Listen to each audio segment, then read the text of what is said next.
ykkar.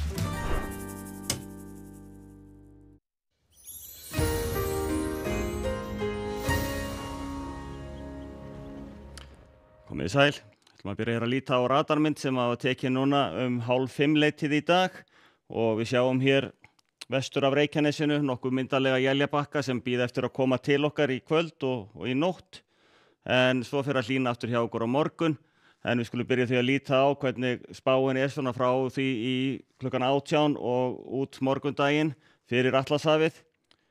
Og við sjáum hér lægðina sem olli hérna rigningunni í nótt og hlýindunum og hún mun síðan fara áfram til norðausturs og átt til Jan Mayen og meðan næsta bíður þá hérna við hvarf á Grænlandi og kemur inn á Grænlandssund í fyrramálið og skil hennar koma inn á land svona og upp úr hádegi, fyrst hérna suðvestan til og það mun þá fara úr þessum éljagangi smá saman í nótt yfir í skúri slydduél og svo fer það þá að rigna eftir hádegi. Mikil og stór hæði við Bretlandseyjum og það svona ein ástæða þess að lægðirnar lauma sér hérna upp með austurströnd Grænlands að hæðin heldur svolítið á móti og þrýstir vestar og það gerir það verkum að við fáum hlýra loft til okkar. En á hitasviðinu, það svona mestu hlýindin nú eiginlega komin hérna austur fyrir land núna en hins vegar með lægðinni sem kemur hérna á morgun að það kemur töluvert að mildu lofti með henni og svona kaffileyti á morgun og fram yfir miðnætti annað kvöld býsna milt og fremur vætusamt. Þó nú líklega slitta eða jafnvel snjókoma svona í hærri fjallgörðum en að öðru leyti þetta svo sem ágætis vetrarveður þannig laga fyrir þá sem vilja hlákunna.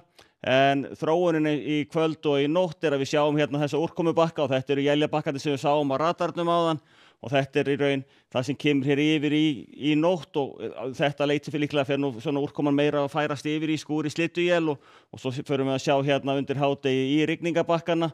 Þannig að hádegi á morgun þá erum við komin inn í þessa rigningu hérna allra syðst og hún færi síðan yfir land þegar líður á morgundaginn og sjáum hvernig þetta svona fer hægt og bítandi yfir landið og sunnanátt og vindur verður sunnanstæðari og svo seint annað kvöld aðra nótt þá hann aftur komin í suðvestanáttin og élin en aftur á móti norður og sérstaklega norðaustur og austurland sleppa mun betur frá úrkomunni heldur en aðrir landslutar.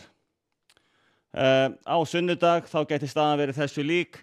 Það kannski svona ekkert sérstaklega hvasst í þessu sumstaðar en það eru þó ágætis vindstrengir og það mun alltaf hvessa dálítið meira í éljunum. Og þetta svona skúrir kannski allara syðst eins og slydduél og él. Þannig að þetta svona eins og vill vera á þessum árstíma í þessum þegar að suðvestanáttin kemur að við fáum kalt loft sem kemur raunverulega vestan við Grænlandi en fyrir suður fyrir hvarf og kemur síðan til okkar. En síðan á þróunin þá frá sunnudegi og yfir til mánudags. Það kemur hérna smá lægðabóla sem fer hérna yfir og með norðurströndinni til austurs og það svona breytir svolítið gír veðrið í smá stund hjá okkur en við fáum hins vegar svolítið hlé eftir að þessi lægðir komin hjá, mun hægara veður og minni úrkoma en áfram hiti svona kringum frostmark í þessu éljalofti. Getur farið kannski 3-4 gráður þar sem hæstir en gjarnan svona í kringum frostmark. Hins vegar frekar kalt loft fyrir ofan þannig að þó að hitið við jörðu sé 2-3 gráður þá kemur þetta oftast niður sem snjór eða slitta. En við skulum líta hér eldsnögt á þriðjudagskortið og þá lægð sem kemur hérna úr suðri og hún stríkur austurströndina með svolítið úrkomu þar, hlýnar þar tíma með rigningu en við hins vegar liggjum hérna vestan til í éljaloftinu, skúrir slydduél, jafnvel él og svo sem ekkert sérlega en svona strekkingsvindur í þessu. En svo förum við aðeins yfir til Evrópu, sjáum hér í éljalofti við Noregsstrendur en hins vegar í svona norður hluta álfunnar býsna bjart og víðast hvar býsna þurrt en hins vegar við Miðjarðarhaf töluvert mikið af skúraleiðingum og sunnanverðu spátn meira og minna allar skúraleiðingar. Alicante til dæmis, það gert ráð fyrir töluvert kröftugri rigningu á morgun og hitatölurnar svona ekkert stórkostlegar en þó ágætlega svona fara vel yfir 10 gráðurnar svona víðast hvar nema þá einna helst í Madrid. Á Kanarí, þar norðanátt, skýjað með köflum, stöku skúrir og hitið svona 20 stig.